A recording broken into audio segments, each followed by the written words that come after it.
Today's webinar is on on-site solar project development from ideation to implementation. First, let me introduce myself. My name is Paul, and I am the Senior Communication I think it's an excellent. At the IPA. To get started, let's go over some housekeeping items. To reduce any background noise, if you could mute yourself, that would be great. We will be taking some questions from audience towards the end of the presentation. Please feel free to submit any questions that you have during the webinar, and we will allocate some time at the end to answer your questions. Today's session is being recorded, and a recorded version of this session will be available under IPA website under About Us events. Couple of points I would like to emphasize. This webinar is for a general education purpose only. So it does not represent a legal interpretation of our statement of policy by the IPA or its staff. Now, without further ado, I would like to introduce our esteemed speakers for this session. Our first speaker for this session is Lisa Albrecht. Is that my stuff? Yeah. Lisa first joined the solar industry in 2007 before opening Albright Solar in 2018, focusing on residential small commercial solar development. She serves on the board of directors for the Illinois Solar Energy Association, where she has worked on the solar tour, state policy work, and local education and advocacy. She's also a trained speaker for Climate Reality Project and presents on climate issues. Welcome, Lisa. Lisa will be discussing the process of going solar residential from start to finish. Our next speaker for this session is Audrey Steinbach. Audrey is the Senior Program Manager here at the IPA. She oversees the Illinois Shines program. In this role, she's responsible for day-to-day management of the Illinois Shines. She serves as the primary liaison between the agency and the program administrator. As the program manager, she serves as a subject matter expert on program guidelines and requirements. Prior to joining the IPA, Audrey worked at Northwestern University on various sustainability efforts. Welcome, Audrey. And Audrey will be discussing state incentives and project development. Our last speaker for this session is Jennifer Schmidt. Jen is the Illinois Solar for All program manager here at the IPA. In this role, she leads implementation of the Illinois Solar for All program within the IPA. In addition, she's also a liaison between the IPA and the Illinois Solar for All program administrator and serves as a subject matter expert on program guidelines and requirements. Prior to joining the IPA, Jen spent 13 years working for the Community Action Agency that serves Chicago and suburban Cook County, focusing on income-eligible energy assistance. Welcome, Jen. Jen will be discussing the application process to receive incentives, and she will also be going over some nuances of the Solar for All program. This is just a quick agenda, which I already mentioned on what the speakers will be discussing today. Again, those that are new to our Power Hour webinars, we started this in 2021. It's a series of educational and informative presentations on a wide range of clean energy topics and emerging issues. We have covered all sorts of energy topics and different themes from 2021 leading to 2022, and we've hosted about 20 webinars so far, and we get really good attendees for these webinars.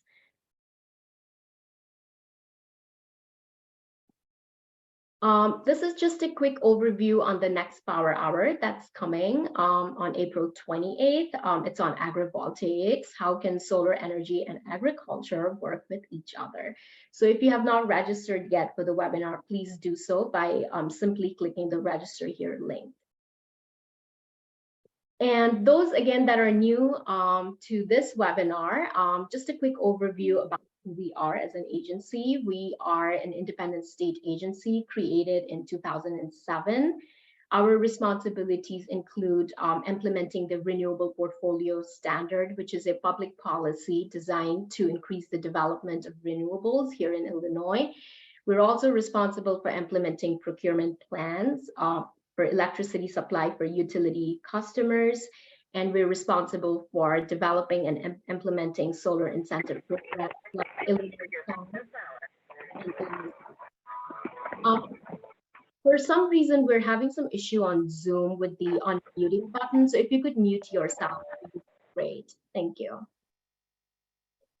All right, with that, I would like to welcome Lisa to kick off the presentation. Lisa, the floor is yours. Thank you so much. If you could go to the next slide.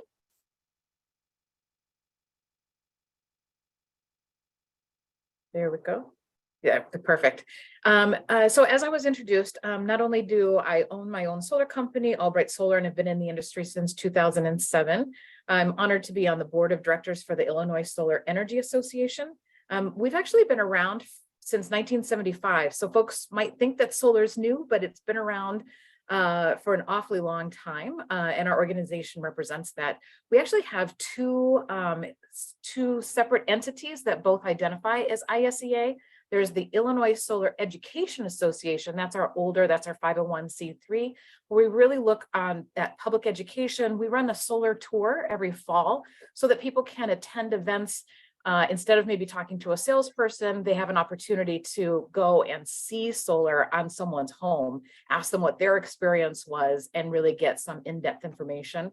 And then in 2020, we separated into a second umbrella, which is the Illinois Solar Energy and Storage Association. We still go by ISEA, and that's our 501c6, where we do advocacy work, working on solar legislation, things like the Future Energy Jobs Act, the Climate Equity Jobs Act, as well as local policies as well, and working on job fairs and networking opportunities. So there really are two great organizations, and that's illinoissolar.org if you want more information.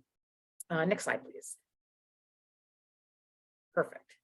So the agenda. So what we'll cover today is really kind of looking at solar myths. I find often that people have heard a lot of information. It might not all make sense. They're not sure. Somebody told them this or that. So I really like diving into some of the myths right away to kind of silence some of that chatter that we all have in our brain.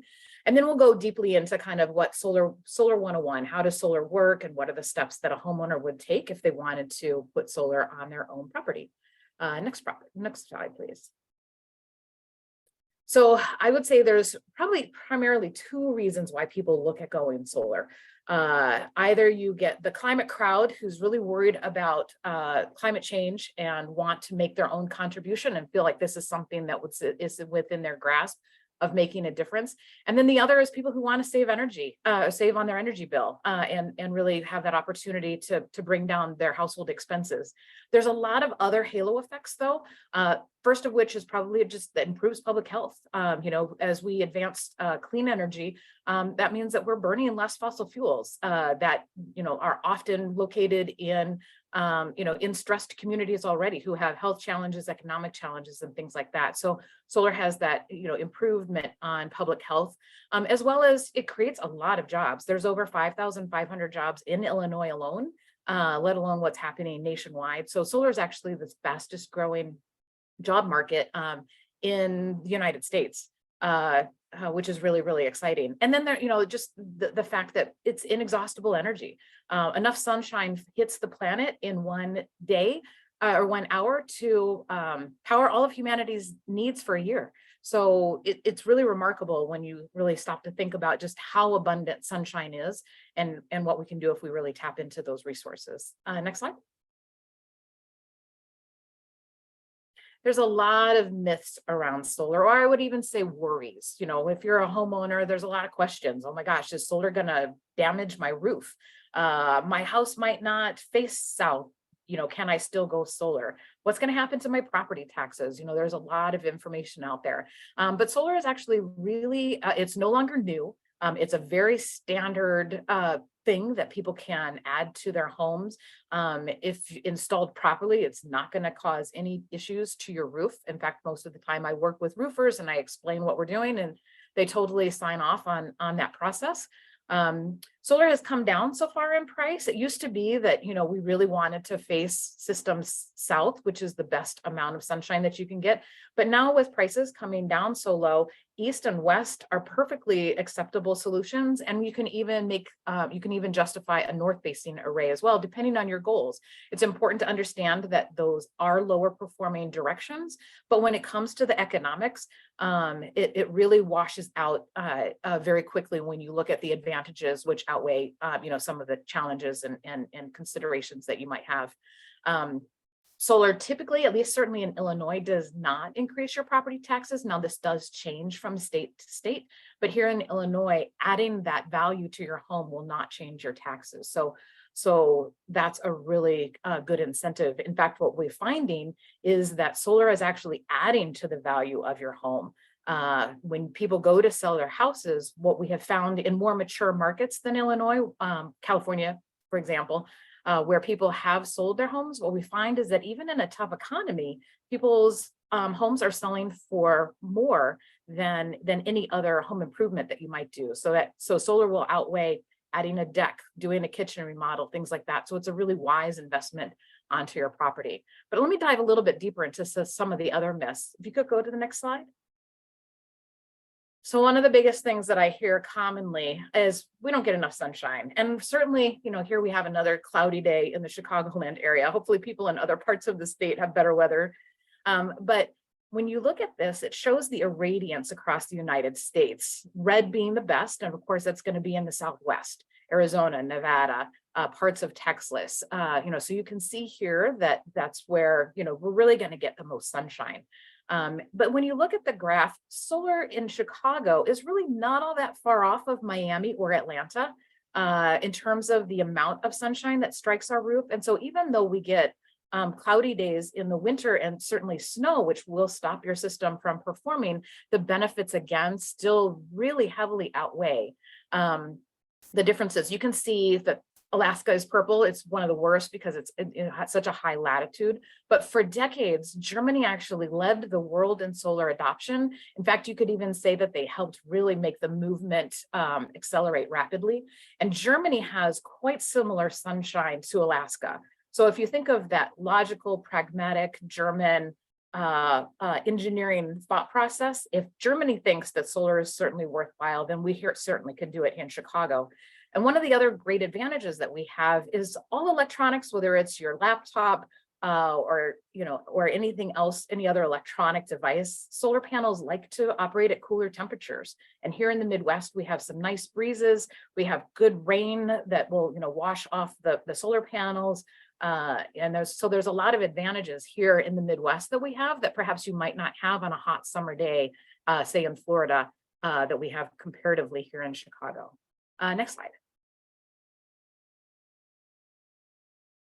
Additionally, we hear, well, do you have any idea how much electricity this country uses? There is absolutely no way that we could move to renewables at the scale that we need.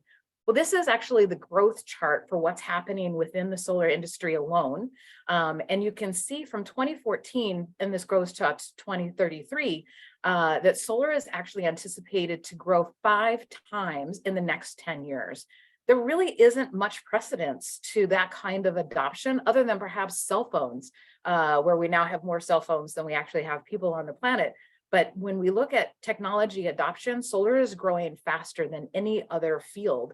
And so it's really, really exciting. And so with that's going to come the capability of really reaching our energy needs, even as we start to move to electrification of traditional gas resources. Solar is going to definitely be able to hit those marks. Next slide, please. Thank you.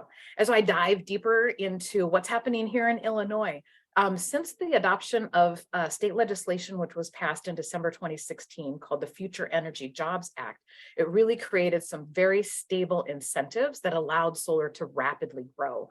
That legislation was improved upon in 2019 with the 2019 with the Clean Equity Jobs Act. And you can see from this picture that solar is happening everywhere in Illinois. In fact, this number is a little bit old. This is just rooftop residential solar and doesn't necessarily include commercial solar or utility scale, but you can see that it's everywhere, top to bottom, east to west, and solar is actually in every single zip code in the state of Illinois. So it's really exciting to see that kind of adoption, and we're continuing to see that grow rapidly. Next slide. Currently, about 50% of our energy load comes from nuclear, and you can see from the slide that there's a variety of other things. Solar is actually only about 1.48%, but we do have a goal that by 2030, 40% of our electricity will come from renewables. So that's incredible growth. So if you know people who are in the job market, particularly young people who are just starting out on their careers, solar is definitely the way to go. Next slide, please. Not to bore you with more charts, I do have a couple more, really just to show you the hockey stick curve. So you can see this is what happened with Illinois adoption. You can see in 2016, 17, 18, 19, we really were not very strong because our policies just did not create the kind of confidence that required for business development here in the state. But you can see that we are growing rapidly. Now, we had a slight dip in 2021. Because we ran out, or between 2021 and 22, because we ran out of incentives, but we do expect that graph to go up significantly for 2023. In fact, solar in Illinois is supposed to grow by about 1,000% in the next 5 years. So that's pretty unprecedented. We're 13th in the country so far, and we're looking forward to to moving into the top 10. Next graph. So that addressed scalability. This graph actually talks about solar being too expensive, and solar in Illinois has dropped about 53% in the last 4 or 5 years. We've saw a slight uptick, like all industries, with inflation and supply chain issues, but right now we're installing on a residential system for roughly about $3.40, $3.50, given where you are. The more panels you put up, the more affordable systems can be. But you can see that as we've continued to expand adoption, the blue bars, the yellow line shows the prices, and prices have continued to fall at exponential rates. Next slide. Additionally, when we talk about it being too expensive, one of the really important things is having important policies. So here with the state incentive, it's not called a rebate, it's called the Renewable Energy Credit. And we'll go into a little bit more details about that is. But it allows you to monetize the clean attribute of the array, not the electrons themselves, but the fact that you as a power producer are making clean energy. And that can account for somewhere between 20 to 30% of your system cost. For residential systems, it's a 15-year contract that's paid up front. And so it's a cash injection pretty close after after you've made that initial investment. And then on the federal tax credit, last year, because of the Inflation Reduction Act, tax credits were scheduled to go down over the next, this year and next year. They were supposed to completely disappear, but it's actually been reinstated to the 30%. And that was established in 2007 under George Bush. And so we're back to that 30%, which is really, really helping adoption of solar and giving people that confidence. For the first time, the industry has a 10-year window. So we've always been kind of falling off of a cliff when it comes to the tax credit and never really sure, but now we've got a nice window for solar adoption, which is great because most of us need to plan these types of purchases. We don't have, $20,000 just sitting around to buy tomorrow. So it gives you that window to be able to make those types of purchases that your family might be interested in. And you can see that there is a stepping down. In 2033, it'll go to 26%, 34 to 22%. And then by 2035, we'll drop down to 0, at least for residential systems. Next slide, please. So this is also something that we commonly hear. Solar is too hard. Well, solar actually is really pretty simple. What happens is as sunshine reaches the photovoltaic arrays, or called PV, as it reaches the solar panels, it's actually going to create DC current. Well, in our homes, we need AC electricity. So we go through a simple device, either called an inverter or a microinverter. Microinverter is on the roof, and inverter typically is hanging somewhere on a wall near your electric panel. It then takes that AC electricity and feeds it directly into your power supply. It can either do that through the meter or through your electric panel where all your breakers are. And that's it. There's nothing that you need to do. Your system is constantly polling to make sure that the grid is up. If it is, then it's operating. If it goes down, your solar system does also shut down. And that's a safety feature to make sure that if you've got public utility workers in the area fixing downed power lines or whatever else might be going on, they're safe. So your solar system is constantly looking, and as soon as the grid goes back up, your system powers back up. So everything's automatic. There's nothing that you need to do. Just like with your electricity today, most of the time you never have to touch it, never have to do anything. The exciting thing about solar electricity is that if there's any excess energy, a lot of times during the day, you're making power, you're using power, and you're going to use exactly what you're producing. But some of that power in real time is going to go back to the utility. Well, here in Illinois, we all have smart meters, and that smart meter has two channels. One channel measures the energy coming from the grid, and the other channel measures energy going to the grid. And you'll actually get a net metering credit, meaning that power that's going to the grid, you're going to be credited as if you were a power producer. So it's really, really simple. Electrons flow, they come from your roof, they go down into your electric panel, they're easily delivered to a light, anything that's asking for power. A lot of people are now that people are moving to electric vehicles, it can help to power your electric vehicle, heat pumps, just anything that might be asking for electricity. So solar is very, very simple. They are hail resistant. Of course, like the windshield on your car, anytime you have something, major, you might have some damage, but solar actually is held to a hail standard because we understand that they're going to be exposed to, extreme weather on the surface of your roof. So it's really great, a great durable device. They have a 25-year warranty on the panel alone. I joke that my toaster seems to die every 2 years and I don't make toast very often. So solar is really meant to be a durable, long-lasting device that you're purchasing for your home that's going to pay for itself over time. Next slide, please. So how do you go solar? We'll go through a couple of these, but in general, I always suggest do your homework first. Just like whether you need a plumber, whether you need a new roofer, anything that you're having done in your home, you're going to want to shop around and look for other contractors. So reach out to companies. The Illinois Solar website has a search for professionals feature. And so you can find who's working in your neighborhood. If you're out walking in your neighborhood, I think most of us now probably can see solar panels in our own neighborhood. Ask your neighbor who did their installation and really do your research. So if you go to the next slide, please. The very first step, I always encourage people, if you've never looked at your house from satellite, do it. If a satellite cannot see your roof, neither can the sun. So it's a really good idea. Most of us stand in our backyard and we think, oh, my backyard's very sunny, but in reality, it might have some branches over the surface of the roof. So you can go to a project, Google Project Sunroof. It gives you some idea. And their numbers are generalities. And so a solar installer is going to be able to get you a lot more information. There's lots of other places. Zillow has information, ComEd has some information, and we have some information on our website as well. You're going to look at, stand in your backyard. Do you have a lot of vents? How many skylights do you have? How are you going to play Tetris on your roof to make sure that you can fit equipment up there? Next slide, please. Illinois Solar has a number of resources. Like I mentioned, we've got the Find a Professional tool. There's also a solar calculator out there. So you can kind of play with information to see what's going to make sense, the most sense for your own home. Next slide, please. Perfect. The next thing that you should do for your homework, most of us never look at our bill except for how much we owe. But really, I encourage you, at least in the ComEd territory, Ameren energy bills are a little bit different, but in the ComEd territory, they show a 13-month history of how much energy you're using. Some people who might be, like, for example, Naperville, they have their own municipal utility. It's a little bit trickier. You're going to need to pull your bills to find out, but how much energy, how many kilowatt hours are you using on a regular basis? That gives you a really good idea of how much power you're going to need. And then when you start talking to contractors, they're going to need this information. So you'll have it at the ready to be able to share with them so they can size your system appropriately. Next slide, please.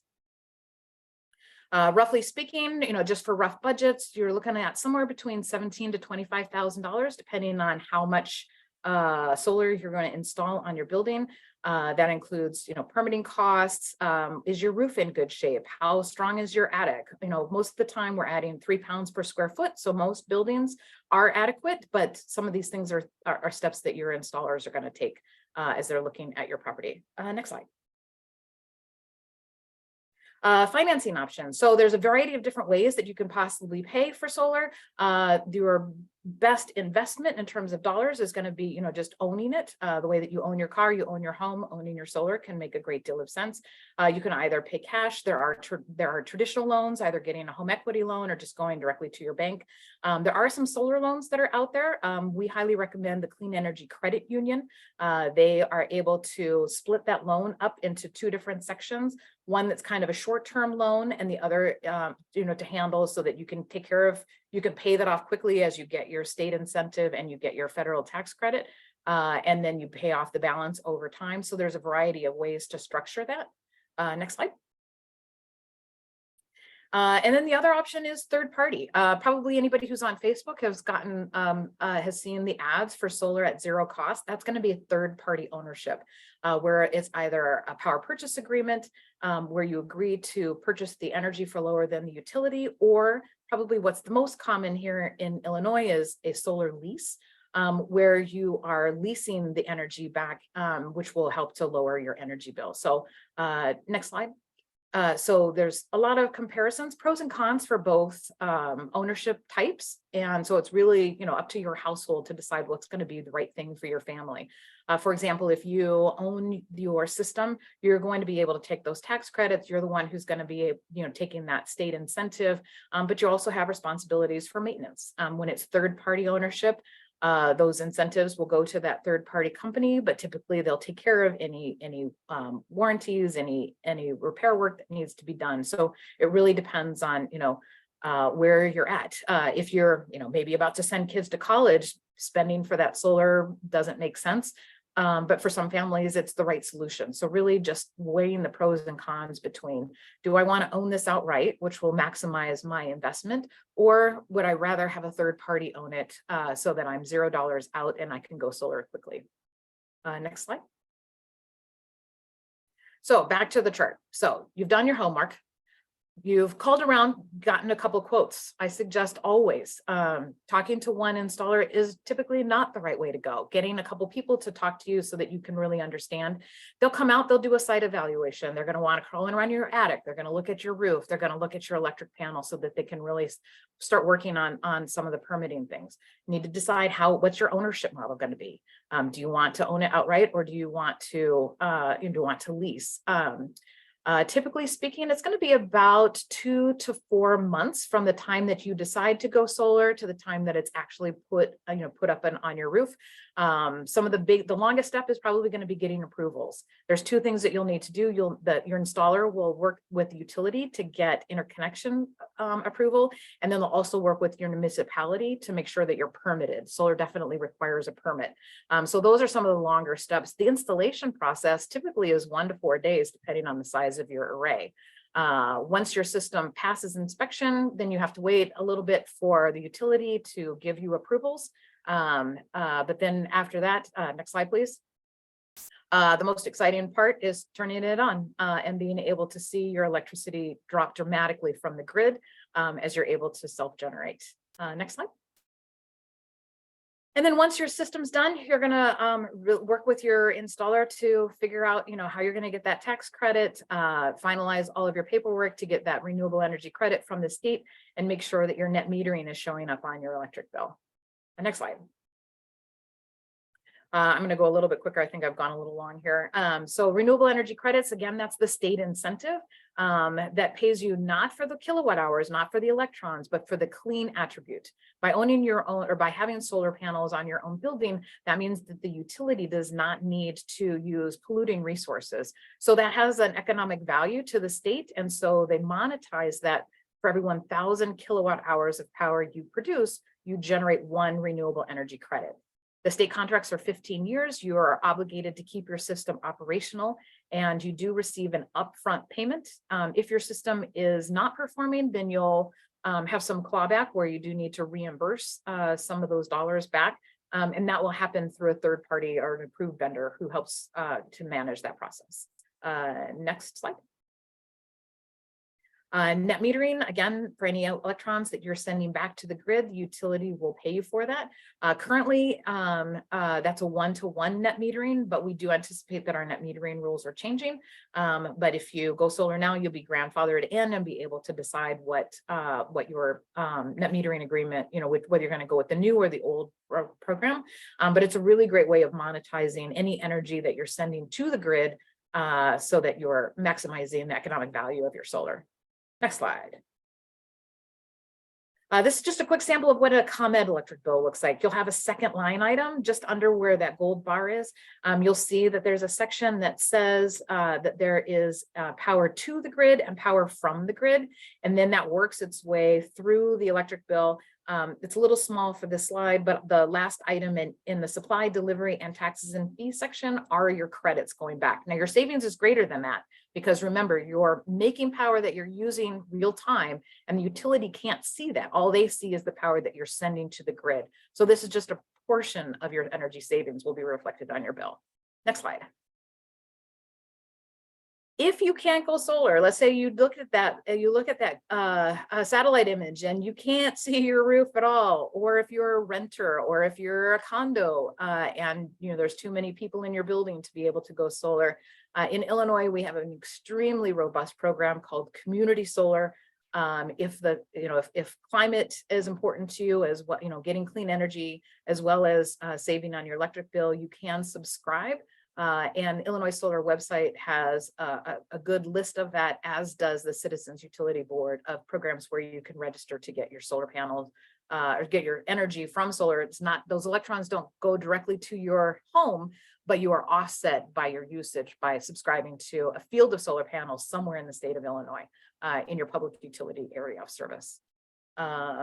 Next slide. I think that's it for me. My contact information, and we'll hand it off. Thank you, Lisa. Our next presenter is Audrey. Audrey, the floor is yours. Thanks so much, Mega and Lisa. As Mega just said, my name is Audrey Steinbach, and I work for the Illinois Power Agency, managing the Illinois Shines program. So I'm going to be discussing the role that incentive programs play in project development. Next slide, please. So the Illinois Power Agency has two solar incentive programs, the Illinois Shines program, as well as the Illinois Solar for All program. Both programs were established by the Future Energy Jobs Act, as Lisa mentioned, and both opened to the public in 2019. Both programs provide incentives to applicants that develop solar projects, but the Illinois Solar program really focuses on serving income qualified applicants, where that is not a requirement for the Illinois Shines program. Next slide, please. So I wanted to provide some background here on what an incentive program actually is, so that we have a clear view on how incentive programs help drive project development. An incentive program really is an economic tool that's used to incentivize a market in a certain direction. So what does that mean? Incentive programs offer financial benefits to program applicants and then program participants in exchange for some sort of action. So in the case of solar incentive programs, an applicant receives incentives funds in exchange for the development of solar projects that operate within the established program requirements. So incentive programs can exist outside of renewables, incentivize different things, and exist at any level of government. Illinois Shines and the Illinois Solar for All programs are state level incentive programs, meaning they are only offered in the state of Illinois by virtue of being managed by the Illinois Power Agency, which is a state level government agency. Next slide, please. So I touched on this a little bit on the previous slide, but incentive programs really offer financial benefits to applicants. That can translate into different benefit different types of benefits depending on the type of applicant or the type of solar project that is being submitted to the program. So one example is if a solar project is being installed on a home or a small business, the incentive funding can really help reduce the overall price point for installation. And for larger solar projects, the incentive funds really provide capital that in most instances really enable that project to be developed, where if without that incentive funding, these larger projects maybe might not be developed. Next slide, please. So Lisa touched on this earlier, but there are a few different ways that you can finance a solar project. So the financing type, as she mentioned, really depends on what really works for the specific customer situation. So incentive funds work to bring down the cost of project development regardless of the financing type that a customer ends up utilizing.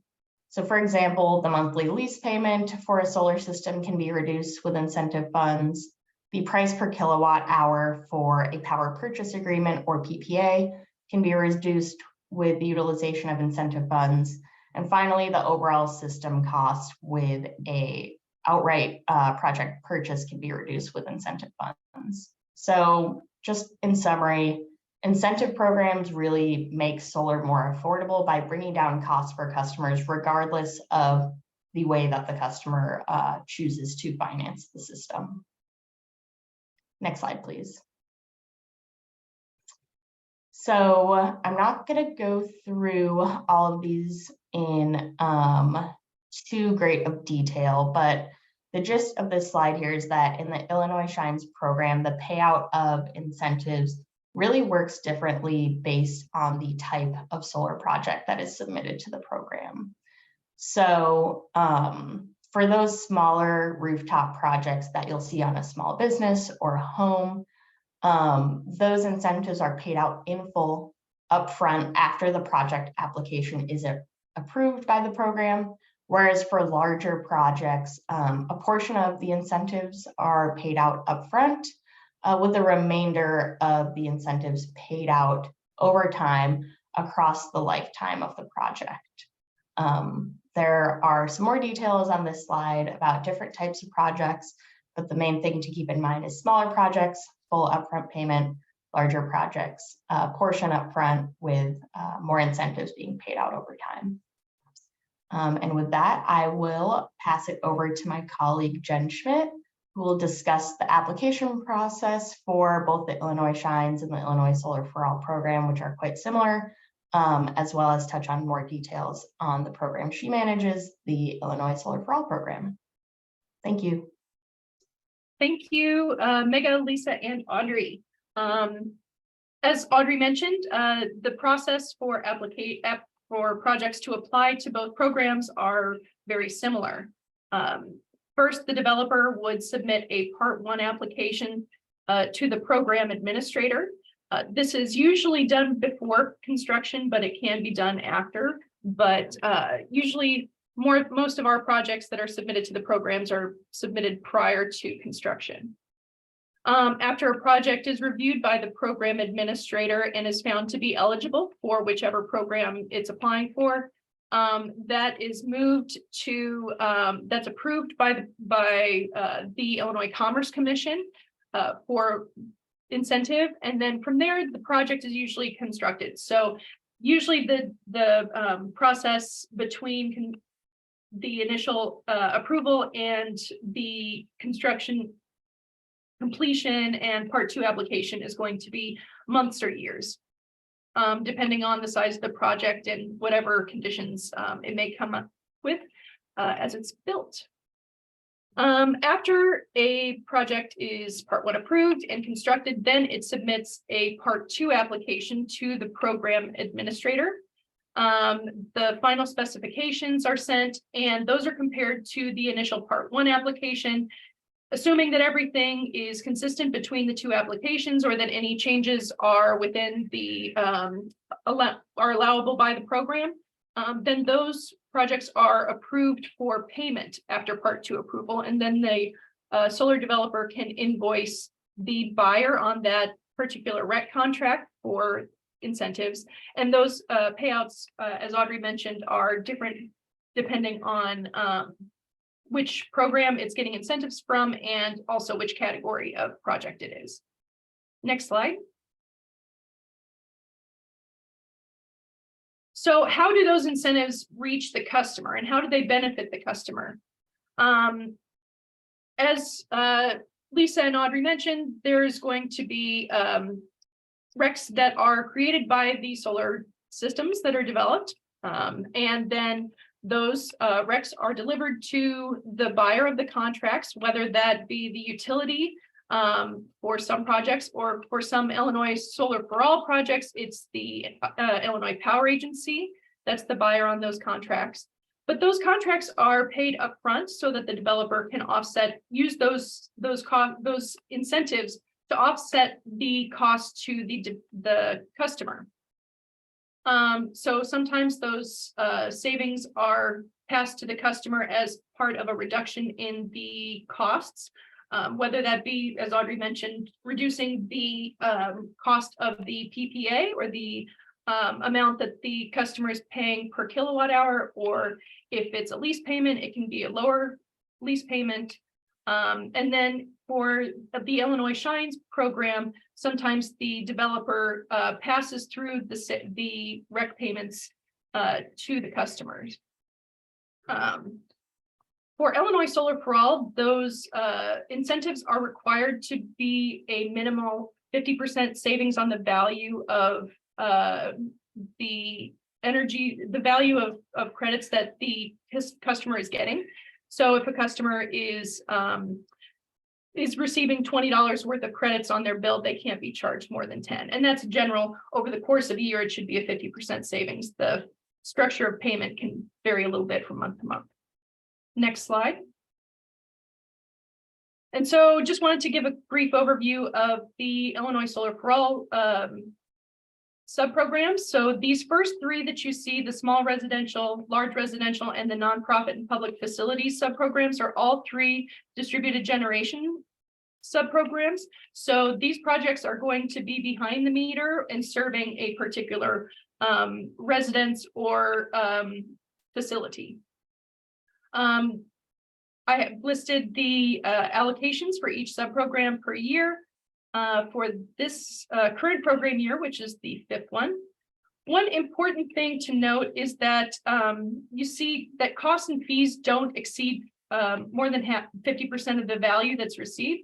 And I mentioned earlier that that is the guarantee for Illinois Solar for All. And that's to make sure that the participants that are taking advantage of Illinois Solar for All are seeing real benefits and real reduction in their energy costs from going solar through our program.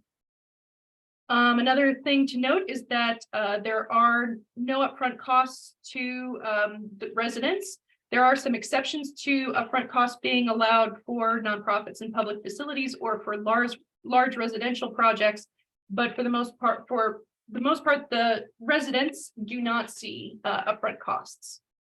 And then also we have a community solar incentive program, and that is also providing help for customers, income eligible customers that are not able to have solar on their homes. Next slide. And then finally, I don't need to go through this. Just wanted to share how Solar for All has been doing so far. We are finishing up our fifth program year, and this is, we've had a number of projects that are approved and energized and providing solar credits to our customers. So really happy about that. Next slide. I think that's it. Thanks, Jen. I know Lisa has started answering a lot of the questions. Looks like there may be some additional questions. Lisa, this is probably for you. Regarding a residential owner leasing a solar power system from a solar installer who gets a federal tax credit, who and who gets the SREC payment, the resident lease or the leaser installer? Same question if there is a power purchase agreement instead of a lease. Yeah, typically, almost every time with a third party ownership, though, all of the incentives will go to that company. That's one of the ways that they're able to pass back affordable energy to the homeowner. And so though all of the incentives at the federal and state level typically will go back to that third party who has the system.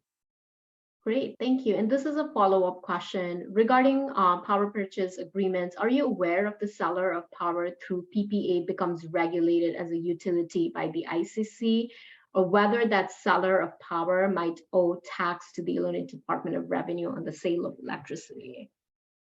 No, this is not considered to be a commercial enterprise like that. It's for home consumption, and so there would not be a tax implication as a generator of energy. I believe the question's for, what is the homeowner doing? So yes, Correct. this is considered Yes. separately, yeah. Yeah, and then there's a question from Cody. He's asking, what stipulations are there on community solar? Yeah, so typically, does anyone else want to answer this? Audrey, perhaps? Yes, I was actually just in the process of typing up an answer. So as it relates to the IPA solar programs, there are a ton of different requirements as it relates to community solar. So the best way, there's way too many to go through here, but the best way to kind of check out what the program requirements and specific stipulations for community solar projects in each relevant program is to check out the program websites as well as the guiding documents. So for the Illinois Shines program, it'll be the program guidebook. And for the Illinois Solar for All program, it'll be the vendor manual. Thanks, Audrey. Cody has a follow-up question. Can you have two community solar projects on one parcel, one with and one without the Illinois ABP?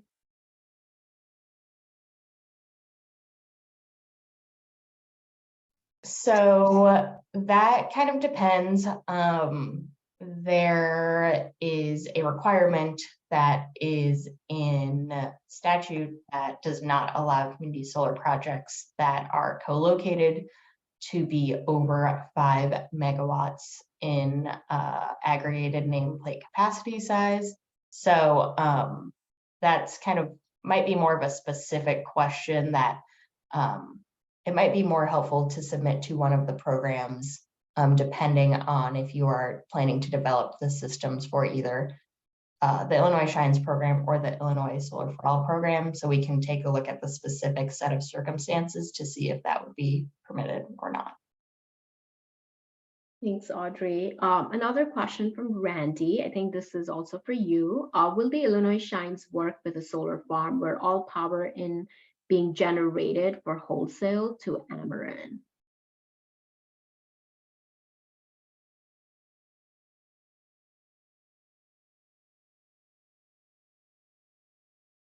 If you want a little bit of clarification, we can unmute Randy.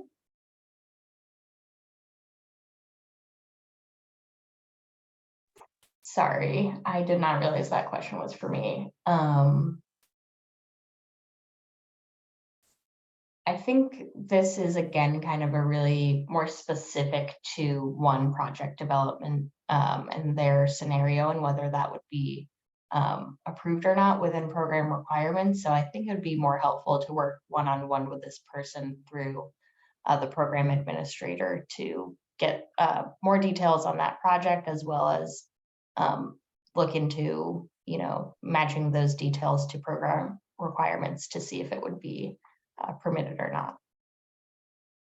Yeah, thanks. I think this question is pretty broad, and I think maybe Brian can answer this.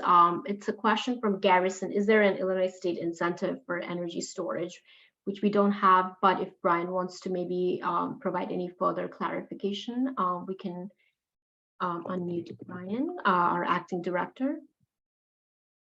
Brian, you're unmuted. Sure. There are a couple of bills. Well, there's one bill being considered right now in Springfield to provide incentives back for bulk energy storage. There's probably an amendment or another bill under development for behind the meter storage. I think all of the storage policy in Illinois right now is just sort of under development. There was a report issued by the ICC in 2022 pursuant to siege that talked about different energy policy storage options for Illinois. That's probably the thing that I'd say I'd point you to first to take a look at what could be coming and then look at the bills themselves next. So that can be found somewhere through the ICC's website, but a lot of this is really under development. So that's pretty much where we are right now. Great, thank you. I'm not seeing any other questions. I know Lisa and Audrey and Jen have provided tons of resources in the chat, but I do want to check with Hannah because she was monitoring the Q&A. Hannah, is there any other question that I am not seeing? If you are, please go ahead. Yeah, it seems that we have one left, again from Randy. It's something related to Illinois Shines. Will the Illinois Shines work with a solar farm where all power is being generated for wholesale to Ameren? Yeah, I think Audrey answered that already. Great. Yeah.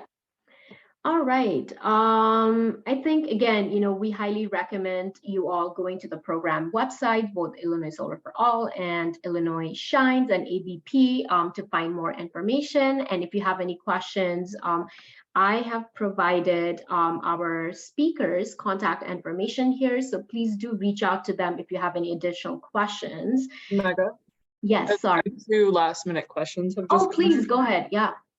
From Kevin.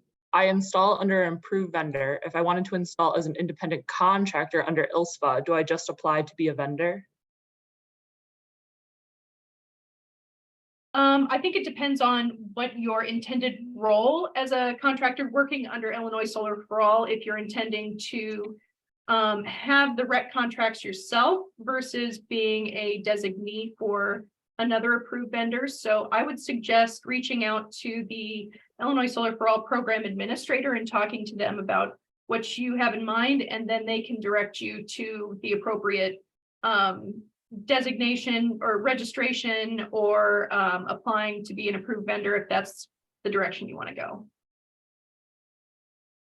Thanks, Jen. Hannah, is that it, or do we have any other last minute questions? There was one last question, but Lisa just put the answer to that question in the chat. Okay, great. Thanks, Lisa. Again, on behalf of the IPA, I want to thank everyone for attending this webinar. We hope it was educational. We will be posting the recording of the webinar along with the presentation on the IPA website under About Us events soon. And if you have any additional questions, again, here's the contact information of our speakers to reach out to them. With that, I want to thank everyone for attending this webinar. We will see you on the next Power Hour on April 28th. Thank you.